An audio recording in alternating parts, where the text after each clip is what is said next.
इसलिए साधक कहता है कि हे सदगुरु, ऐसे महान सदगुरु संतों से साधक प्रार्थना करता है कि हे सदगुरु, मेरे मन को ज्ञान के रंग में रंग देना। ये संसार तो तैयार खड़ा है, आप जहां देर करेंगे पता नहीं माया रंग ले, और एक बार माया के रंग चढ़ गए तो फिर कोई उतार नहीं पाता है, बहुत मुश्किल होता है। जन्म जन्मांतर उसी में पड़ना पड़ेगा, उसी में सड़ना पड़ेगा, चलना पड़ेगा। इसलिए हे सदगुरु, ऐसी कृपा करना कि हम पर ज्ञान का रंग चढ़ाना। ज्ञान का अर्थात प्रेम का, और ये जीव का रंग भी तो ज्ञान का ही है, स्वरूप तो ज्ञान का ही है। इसलिए साधक कहता है कि मेरे मन पर, मेरे जीवन पर ज्ञान का रंग चढ़ाना। आगे उदाहरण भी दिया गया, कौन सा और किनको किनको वो रंग चढ़ा?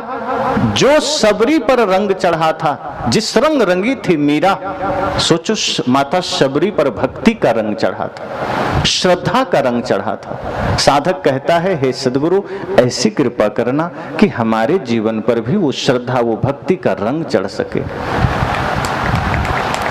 अभी हमारा जीवन बदरंग है, अभी हमारा जीवन न जाने किन खतरनाक विषाक्त रंगों से रंगा है।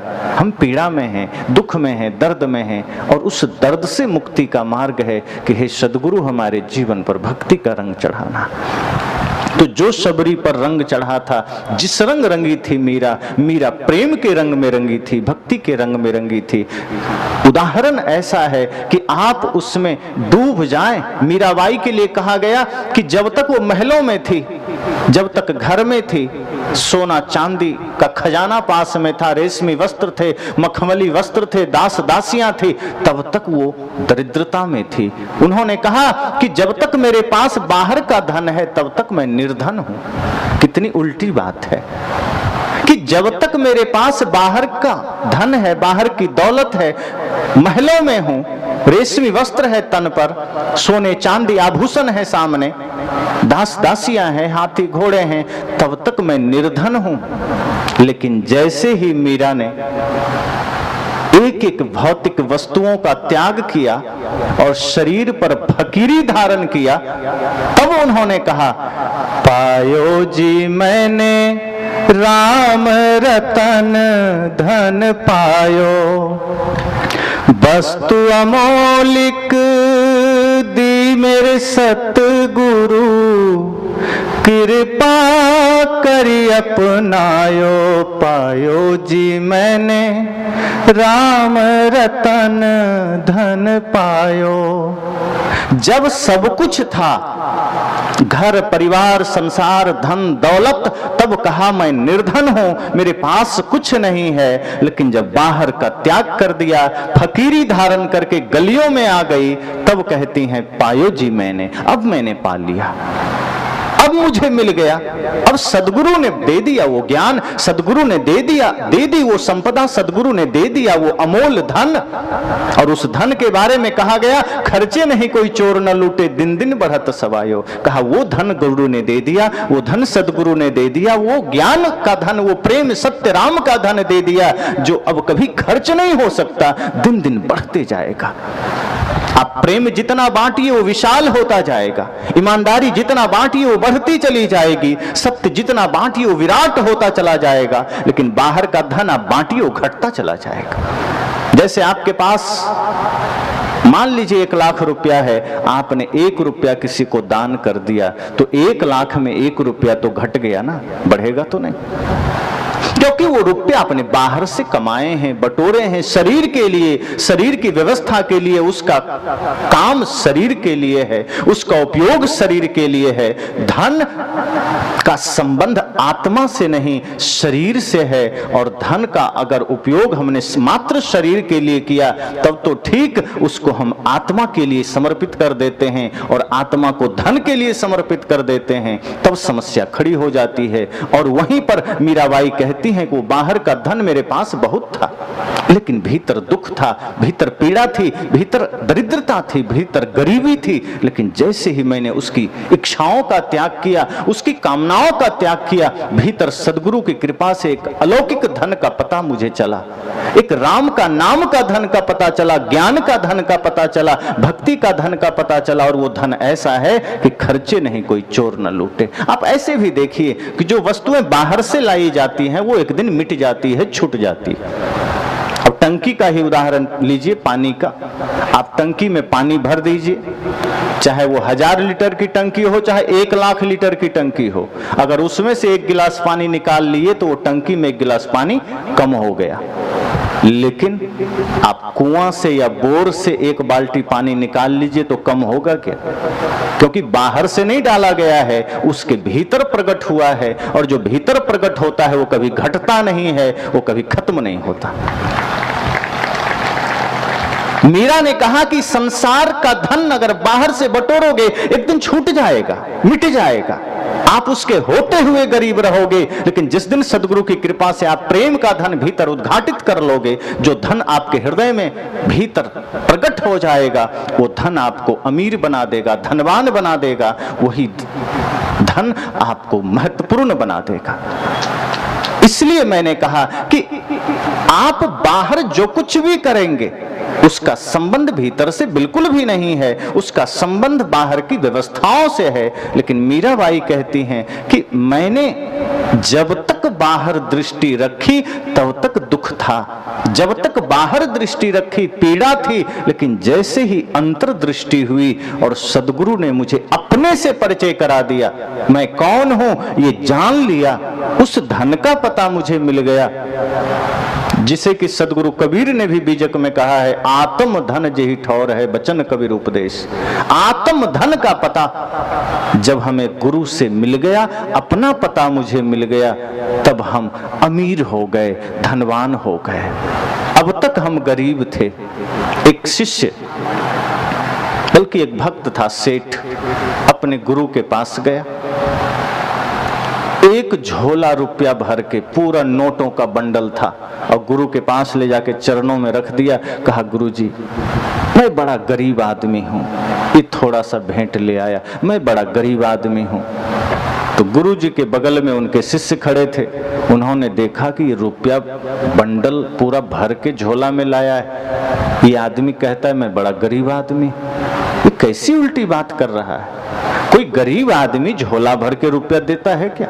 ये तो बड़ा सेठ मालूम पड़ता है। उसे लगा कहीं पागल तो नहीं। शिष्य था, गुरु तो था नहीं जिसके भीतर प्रतीकों का अर्थ समझ में आ जाए। उसने सोचा कि शायद ये पागल होगा, लेकिन जैसे ही वो गया गुरुजी से कहा, गुरुजी ये आदमी तो बड़ा समझदार था, लेकिन फिर भी ये पागलपन क्यों कर रहा था? रुपये का बंडल चढ़ा गया, इतने रुपये जो चढ़ा सकता है दान में, वो कहता है मैं बड़ा गरीब आदमी हूं। गुरुजी ने कहा कि तुम बाहर देख रहे थे, मैं उसके भीतर देख रहा था। वो बाहर से धन से अमीर है, लेकिन जिस वजह से उसने अपने को गरीब कहा, वो इस अर्थ में कि उसका कहने का तात्पर्य इतना ही था कि हे सदगुरु, ये बाहर का धन तो मेरे पास है, लेकिन इसके होते हुए मैं इसलिए गरीब हूं क्योंकि अभी मेरे जीवन में प्रेम का धन नहीं है, भक्ति का धन नहीं है, सत्य का धन नहीं है, और जिसके जीवन में प्रेम भक्ति का धन नहीं, वो गरीब ही होगा। तो मीराबाई ने प्रेम धारण किया, सत्य धारण किया, भक्ति धारण किया। वही बात साधक कहता है कि जो शबरी पर रंग चढ़ा था, जिस रंग रंगी थी मीरा, भक्त सुदामा तुलसी रंगे थे, जिस रंग रंगे कबीरा।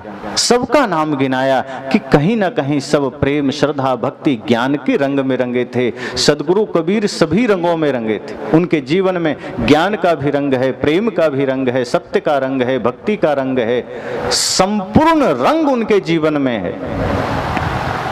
प्रेम का रंग इतना है, हम भले ही कहीं भी कोई प्रतीक देखें, लेकिन जितनी चर्चाएं, जितनी बातें सदगुरु कबीर ने प्रेम पर कही, शायद ही किसी ने कहा हो, और जितनी गहराई से कही, उतना स्पष्ट, उतना साफ, उतना क्लियर किसी ने प्रेम पर बातें नहीं की।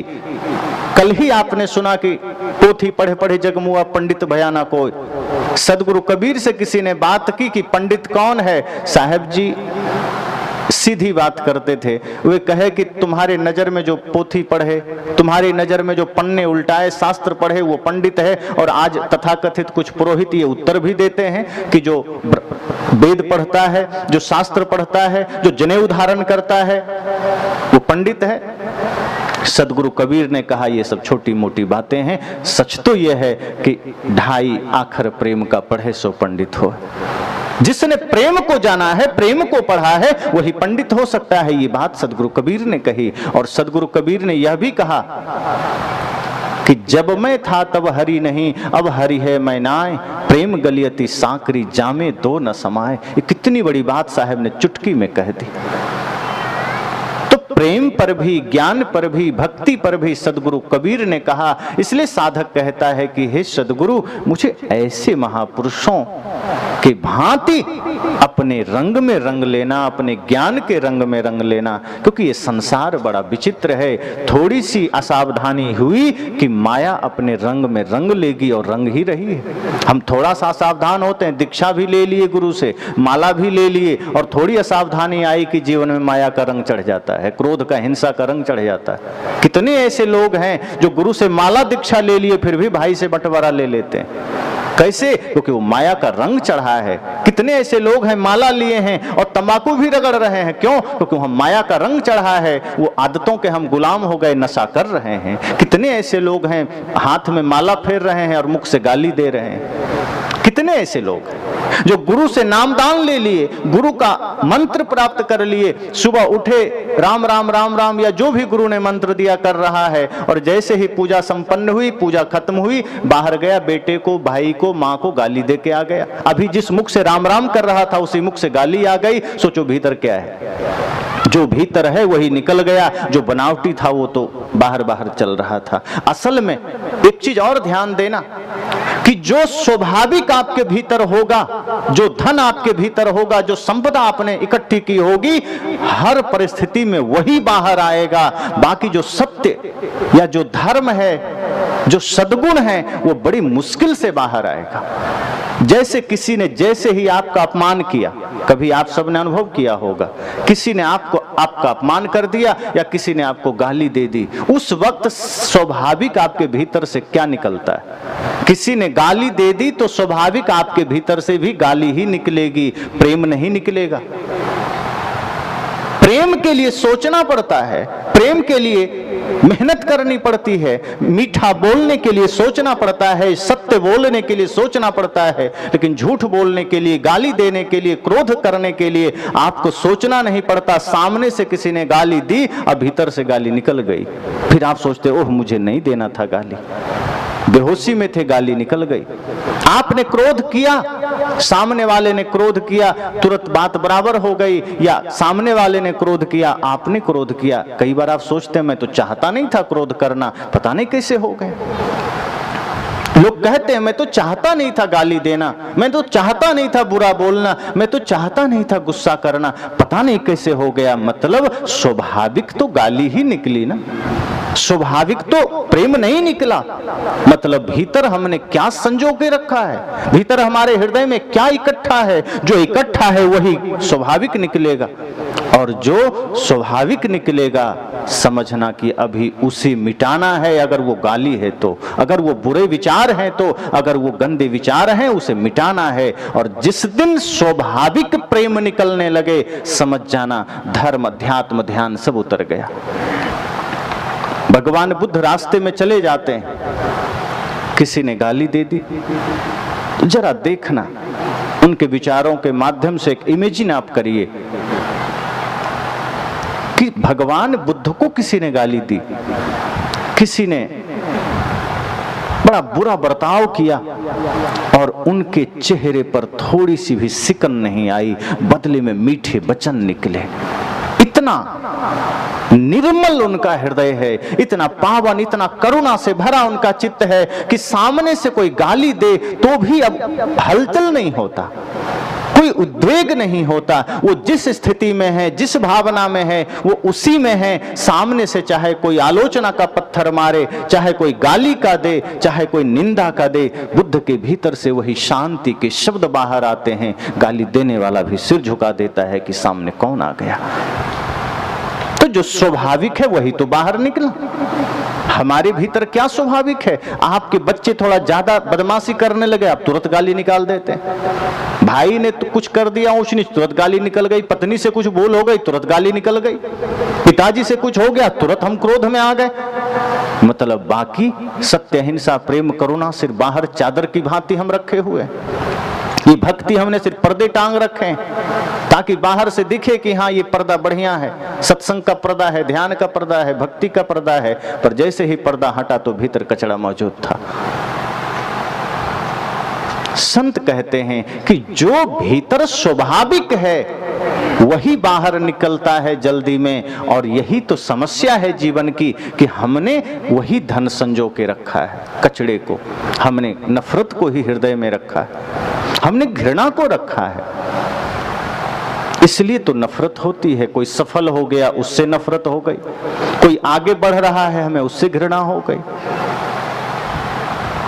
किसी का पुत्र कोई बढ़िया सा उच्च स्तरीय परीक्षा पास कर लिया, हमें दुख हो जाता है। अगर हम पड़ोसी हैं और पड़ोस में किसी ने हमसे बढ़िया घर बना लिया, हमें बुखार आ जाता है। कैसे बना लिया? धन तो मेरे पास जाता है। क्या है? आप सत्संग सुनते हैं, भजन करते हैं, गुरु से माला लिए, लेकिन वो माला बाहर बाहर चल रहा है, वो भजन बाहर बाहर चल रहा है। भीतर परिवर्तन नहीं आया, भीतर जागरण नहीं आया, भीतर होश नहीं जगा। सदगुरु से प्रार्थना करता है साधक कि प्रभु कृपा करना, गुरुदेव कृपा करना। ये माया तैयार खड़ी है, ये कभी आलोचना के रूप में, कभी निंदा के रूप में, कभी शिकायत के रूप में, ये ना जाने कब किसके लिए खड़ी हो जाए।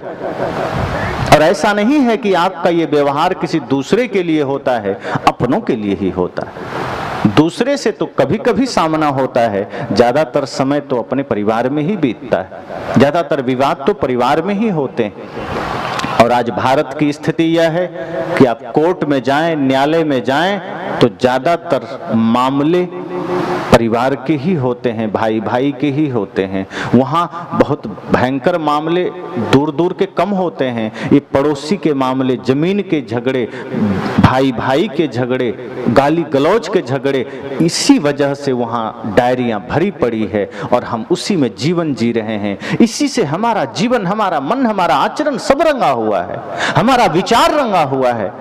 साधक कहता है प्रभु आप अगर देरी करेंगे तो ये संसार भयंकर है। कब हमें किस रूप में रंग ले कोई नहीं जानता, और हम फिर आलोचना में कब पड़ जाएं, कब निंदा में पड़ जाएं, कब घृणा में पड़ जाएं, कब ईर्ष्या में पड़ जाएं, पता ही नहीं चलता। कई बार ईर्ष्या करते करते, घृणा करते करते हमें होश भी नहीं रहता कि हम गलत कर रहे हैं, गलत सोच रहे हैं, गलत बोल रहे हैं, और बाद में पता चलता है। तो साधक कहता है प्रभु जो रंग इन महापुरुषों पर चढ़ा, वो रंग, वो ज्ञान का, वो प्रेम का, वो भक्ति का, वो सत्य का रंग हम पर भी चढ़ाना। आगे साधक कहता है काले पीले रंगों का है मेला ये जग सारा। का सदगुरु से प्रार्थना साधक का है कि हे सदगुरु यह पूरा जगत काले पीले नीले रंगों का मेला है। लेकिन ये रंग तो बड़े साधारण रंग हैं, ये रंग तो बड़े छोटे क्षुद्र रंग हैं, लेकिन आपका जो ज्ञान का रंग है वो सबसे निराला है, वो सबसे अलौकिक है, अद्भुत है। संसार में आप कहीं भी जाइए तो सब कुछ आपको मिल जाएगा। ना जाने किस रूप में आप जगत में जो कुछ भी खोजना चाहें ना चाहें, आपको चारों ओर, आपके चारों ओर सब जगह कहीं परिवार के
कि आप जहां भी खड़े होते हैं चारों ओर कहीं घृणा का रंग है, कहीं ईर्ष्या का, द्वेष का। जहां बैठे चार आदमी की वही चर्चा है। बहुत मुश्किल है कि दो आदमी कहीं इकट्ठे हों और राष्ट्र निर्माण की बातें सोचें, कि समाज निर्माण की बातें सोचें, कि जीवन निर्माण की बातें सोचें। जहां दो चार लोग इकट्ठे हो गए तो उसके बेटे की शादी है, उसका घर बन रहा है, उसका वो मुकदमे में फंस गया, उसका ये चर्चा, उसका ये, उसकी गाय खुल गई, उसका भैंस खुल गया, दुनिया भर की चर्चाएं चार आदमी में इकट्ठे हो गए। उस भंडारे में गए तो पूरी ठीक नहीं थी, वहां खीर ठीक नहीं था, वहां व्यवस्था ठीक नहीं थी, वहां पंडाल ठीक नहीं था। ये चार आदमी जहां इकट्ठे हुए, हम इन्हीं चर्चाओं में अपना 2-4 घंटे बर्बाद कर देते हैं। ये सारे क्या है? माया के ही तो रंग हैं जो हम पर चढ़े हुए हैं, और वही हम एक दूसरे पर चढ़ाते रहते हैं। सदगुरु से साधक कहता है कि हे प्रभु, ऐसा रंग चढ़ाना कि अगर हम कहीं खड़े भी हो जाएं तो हमारे भीतर, हमारे चिंतन में, हमारे विचार में राष्ट्र निर्माण की बात आ सके, मानव निर्माण की बात आ सके, समाज सेवा की बात आ सके। जब भी हम खड़े हों, आत्म मंथन में खड़े हों, हम दूसरे के दोषों के साथ खड़े ना हो। मुझे ऐसा रंग देना कि मेरी दृष्टि ऐसी हो जाए कि जब मैं आंखें बंद करूं तो अपने दोषों को देख सकूं, अपनी बुराइयों को देख सकूं, और जब मैं नेत्र खोलूं तो जगत की अच्छाई को देख सकूं, संसार की खूबसूरती को देख सकूं। पर कितने लोग ऐसा करते हैं? आंखें बंद करते हैं तो देखते हैं कि मैं कितना बढ़िया हूं, और आंखें खोलते हैं तो देखते सब लोग कितने बुरे हैं। यही समस्या है कि उल्टी दृष्टि हो गई।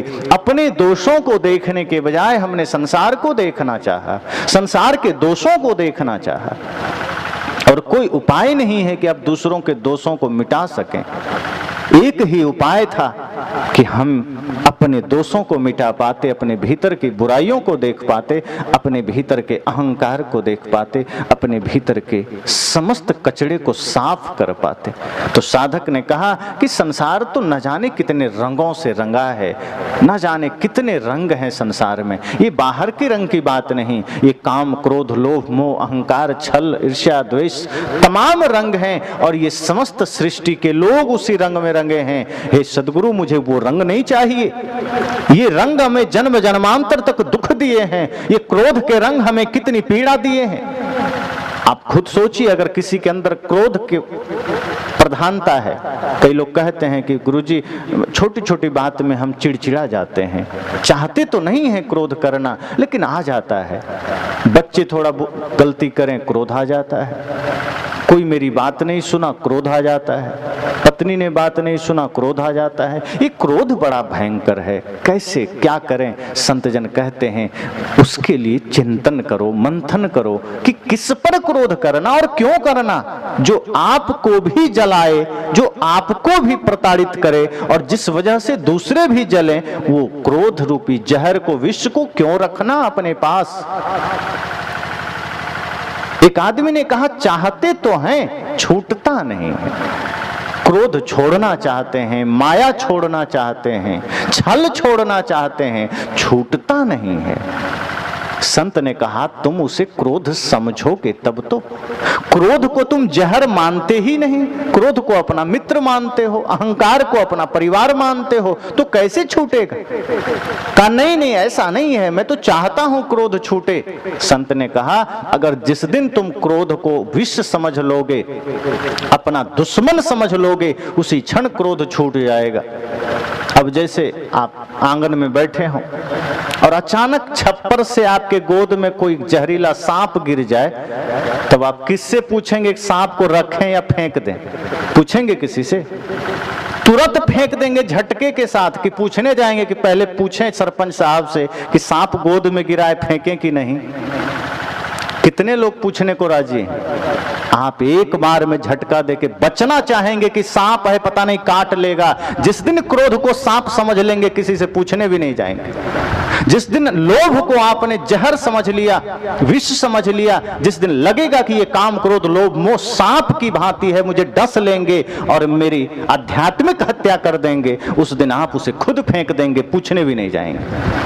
अभी पूछने जा रहे हैं मतलब पूरा भरोसा नहीं कि आप उसे जहर समझ रहे हैं। जैसे आप चाय पीते हैं ना, आप चाय पी रहे हैं, लेकिन पहला घूंट से पहले पड़ोस में कोई खड़ा हो और कह दे कि इसमें कहीं जहर तो नहीं मिला है, आप कप सहित फेंक देंगे।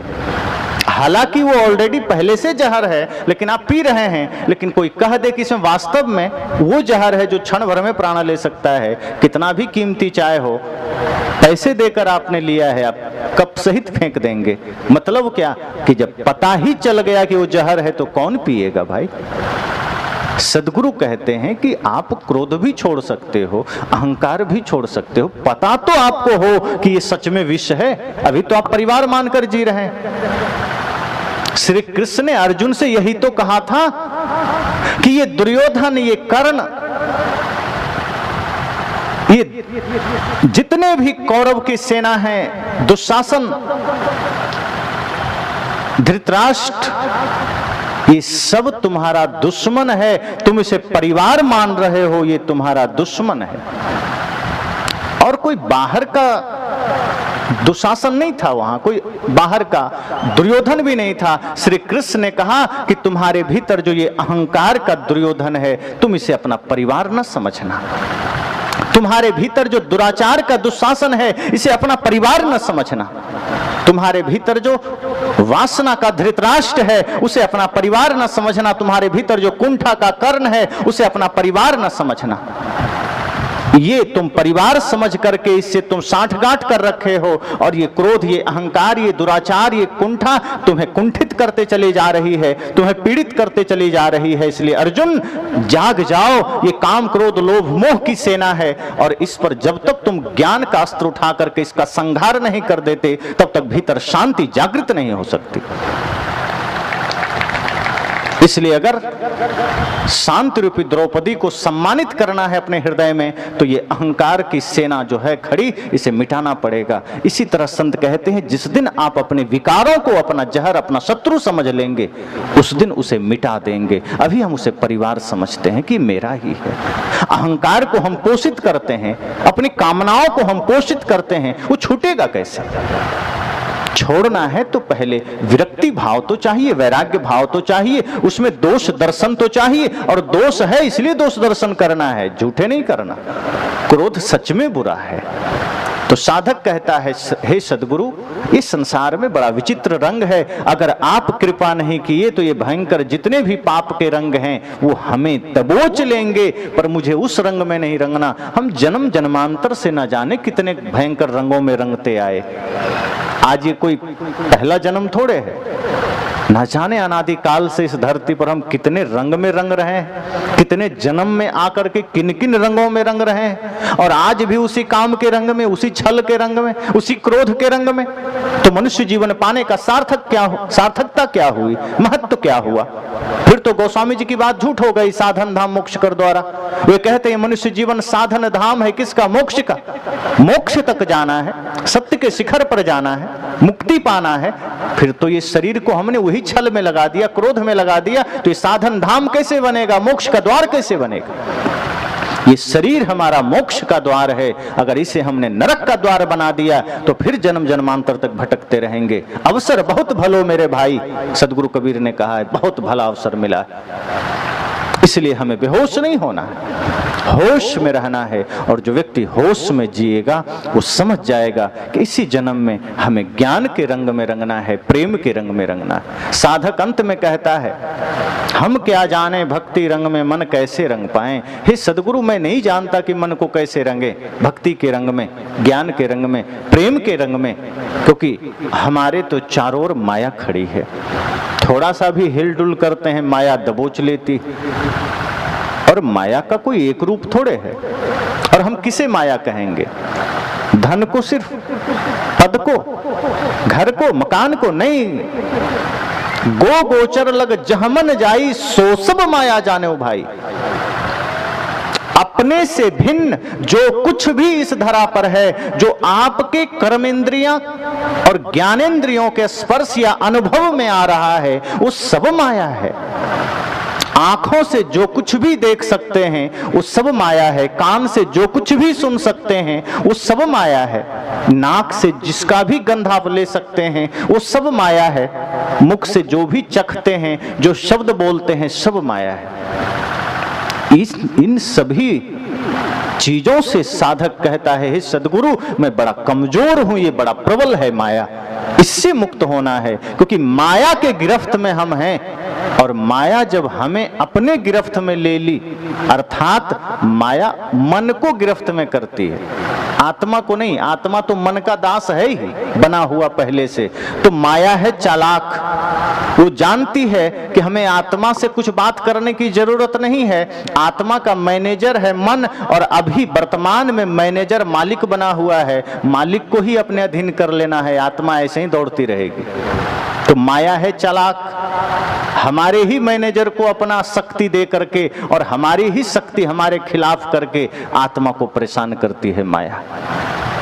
आत्मा को परेशान करने में माया को बड़ा मजा आता है। इसलिए तो साहब ने कहा, कबीर मन तो एक है, भावे तहां लगाओ, भावे गुरु की भक्ति करो, भावे विषय कमाओ। ये मन एक ही है, माया के अधीन चला गया तो यही हमारा दुश्मन बन गया। और जैसे ही सदगुरु संतों की कृपा से ध्यान के द्वारा, आत्मचिंतन के द्वारा हम धीरे धीरे मन को अपने अधीन करते हैं, यही मन हमारे सहायक बन जाता है, यही मन हमारा सहयोगी बन जाता है। तो साधक कहता है, हे सदगुरु माया बड़ा प्रबल है और हमारे मन को भी गुलाम कर लिया है, मन को भी अधीन कर लिया है, हम कैसे रंगे भक्ति के रंग में। मन को भक्ति के रंग में कैसे रंगे। हम निर्धन हैं, हम पर करना अपनी दया की छाया। हे सदगुरु हम निर्धन हैं। वही बात आ गई जो मीरा ने कहा था कि हम सब कुछ होते हुए गरीब हैं, निर्धन हैं, सब कुछ होते हुए हम दरिद्र हैं। साधक भी कहता है, हे सदगुरु बाहर तो बहुत कुछ है मेरे पास, सारा ऐश्वर्य है, लेकिन जब मैं आंखें बंद करके सोचता हूं तो लगता है किसी भी क्षण सब छूट सकता है और छूट जाएगा। और जब अपने भीतर झांकता हूं तो ये मेरा हृदय खाली खाली नजर आता है, कोई धन यहां नहीं है, सब बाहर पड़ा है जो मेरा है नहीं। जो होगा मेरे, जो मेरा होगा वो मैंने कमाया नहीं। जो प्रेम का धन, भक्ति का, सत्य का धन मेरा होना चाहिए वो है नहीं। हे सदगुरु कृपा करना, हम निर्धन हैं, हम पर करना अपनी दया की छाया। हे सदगुरु ऐसी कृपा करना कि हम धनवान बन सकें, ज्ञानवान बन सकें। सदगुरु कबीर से पूछा था ना किसी ने कि हे सदगुरु धनवान कौन है, धनी कौन है, राजा कौन है।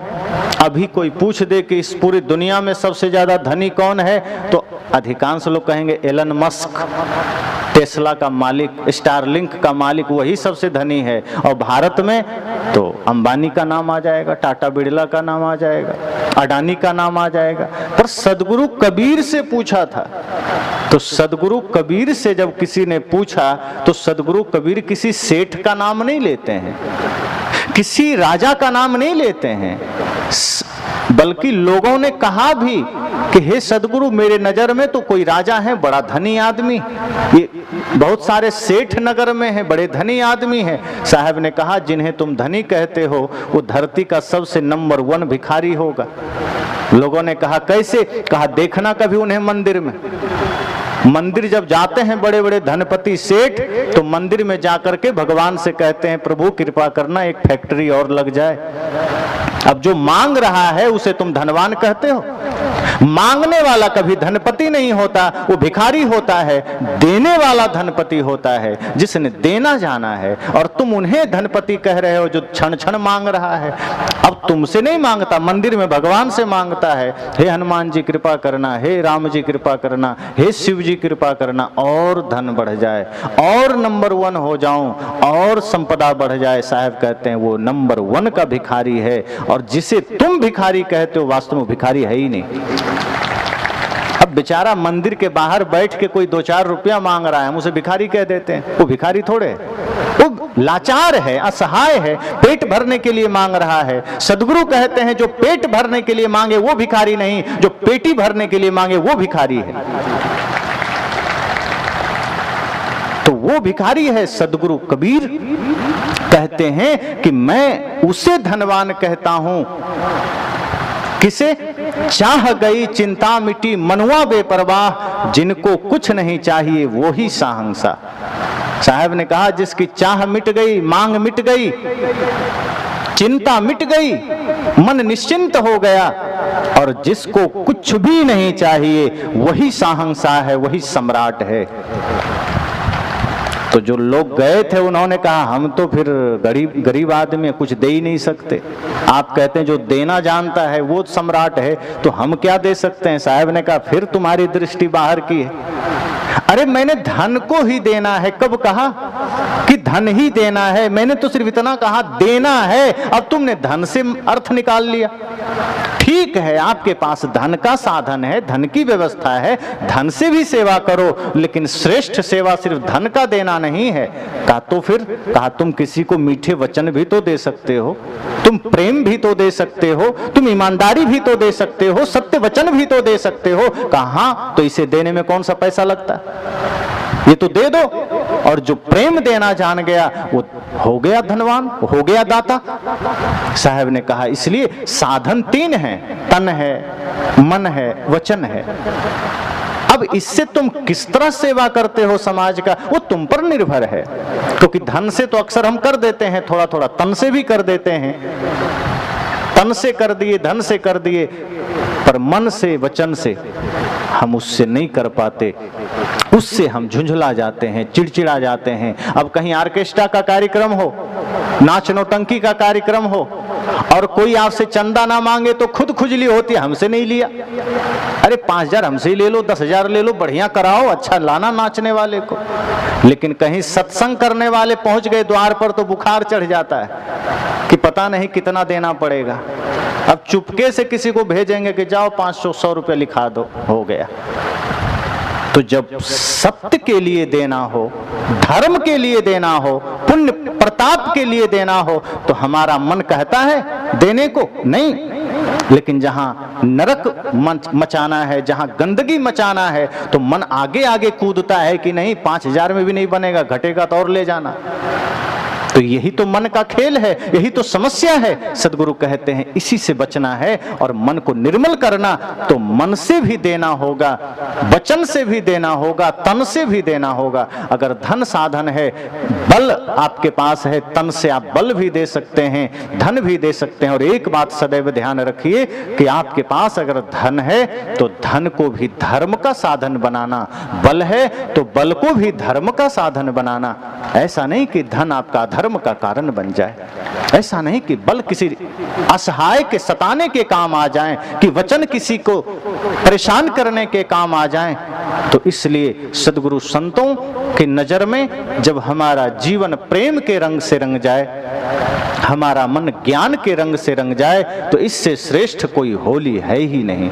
यही सर्वोपरि होली है। और जिसने अपने जीवन को प्रेम भक्ति सत्य के रंग में रंगा, वो रंग कभी उतरेगा नहीं। ये होली जन्म जन्मांतर तक चलती रहेगी। तो ऐसे सद्गुरु संतों के चरणों में संकल्प लेकर जाना कि इस बार भी हमें अगर होली खेलना है तो बाहर के प्रतीक तो जो हो सो हो, लेकिन ये ज्ञान की होली, प्रेम की होली, सत्य की होली, भक्ति की होली खेलनी है। जो रंग हमारे जीवन में चढ़ा तो कभी कोई उतार नहीं पाएगा, और यही रंग आपको अपने आप में मिला देगा, परम शांति का सागर में आपको स्थापित कर देगा। तो ये ज्ञान का रंग श्रेष्ठ होली है। इसी मंगल कामना के साथ वाणी को विराम। एक बार जोरदार तालियों की गूंज फिर से जयकारा के साथ बोले श्री सतगुरु कबीर साहिब की, सतगुरु कबीर साहिब की। रंग चढ़ी सत्संग की, रंग चढ़ी सत्संग की, जो रंग संतन के साथ जिसका चोला रंग गया, वो धन धनवा को भाग, वो धन धनवा को भाग। ऐसे रंग जिस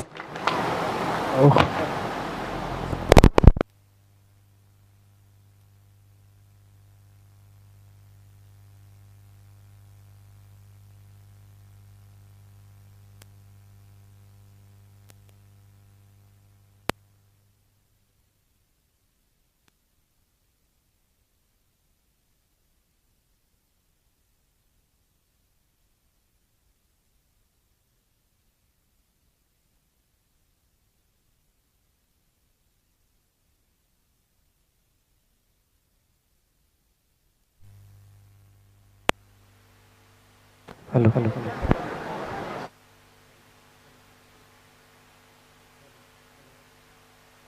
hello hello hello hello hello hello hello hello hello check check treble treble hello hello hello चलो चलो चलो अभी आप श्रवण लाभ ले रहे थे हमारे बीच मंजा सिंह परम श्रद्धेय संत श्री रणजीत साहिब जी जमुई बिहार अखिल भारतीय सदगुरु कबीर संत सम्मेलन की इस फाल्गुन महोत्सव में पधारे। निश्चित ही मैं यही कहूंगा कि जब अपनापन होता है तो अपनों के बीच जो आकर्षण जो होते हैं निश्चित ही वो आकर्षण का केंद्र होता है जो सचमुच में बिना कहे बिना बया कहे परिलक्षित होता है। और इसीलिए मैं कहता हूं कि हमारे दूर से ही अपनों की आहट पहचान लेते हैं, हम दूर से ही अपनों की आहट पहचान लेते हैं, चेहरे देखकर दूसरों की फितरत जान लेते हैं। प्रथम सत्र में हमारे साहिब जी कह भी रहे थे धर्माधिकारी साहिब जी कि अब मुख्य प्रवक्ता की प्रवचन सुनने के सब आतुर हैं और हम सबकी फितरत जान रहे हैं। इसलिए बहुत ही संक्षिप्त में हमारे अधिकारी साहिब जी अपनी वक्तव्य विराम देकर के साहिब जी को समय दिए। तो मैं यही कहूंगा कि दूर से ही अपनों की आहट पहचान लेते हैं, चेहरे देखकर दूसरों की फितरत जान लेते हैं। हम तो देखे नहीं थे उन निर्गुणिया संत को, पर आपको ही हम सदगुरु कबीर साहिब मान लेते हैं, आपको ही हम सदगुरु कबीर साहिब मान लेते हैं। इसी सद्भावना के साथ बहुत ही दिव्यतम और अप्रतिम भाव के साथ हम सबकी संचेतना को संचेतित करने के लिए, जागृत करने के लिए हमारे बीच ये साहिब जी का शुभागमन बड़े ही हम सब धन्य हुए। आप